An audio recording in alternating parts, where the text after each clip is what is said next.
నిద్రించుచున్న నీవు మేలుకొని మృతుల్లో నుండి లెమ్ము. చూసారేమంటాడు? నిద్రించున్నటువంటి నీవు మృతుల్లో నుండి లెమ్ము అంటాడు.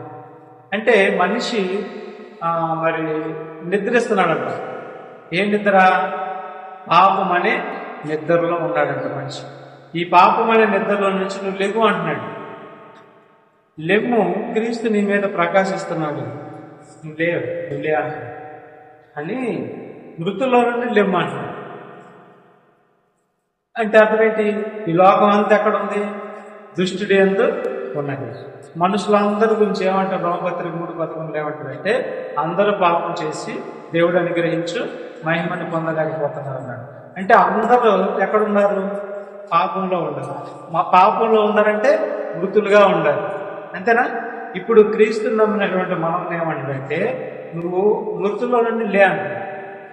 అంటే మృతుల్లో నుండి నువ్వు పక్కకు రా అంటున్నావు. పక్కకు రా అంటే అర్థం ఏంటి? మృతులు దగ్గర నువ్వు ఉండబాక, అంటే వాళ్ళు ప్రవర్తించినట్టుగా నువ్వు ప్రవర్తించబాక. నువ్వు సపరేట్గా ఉండు. నువ్వు సజీవుడు. యేసు రక్తం నిన్ను బ్రతికిచ్చింది.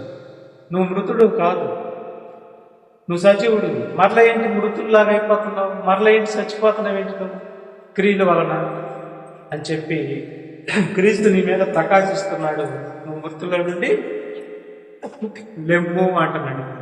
లెగవాలంట మనం, మృతుల నుండి లెగవాలంట. ఇక తర్వాత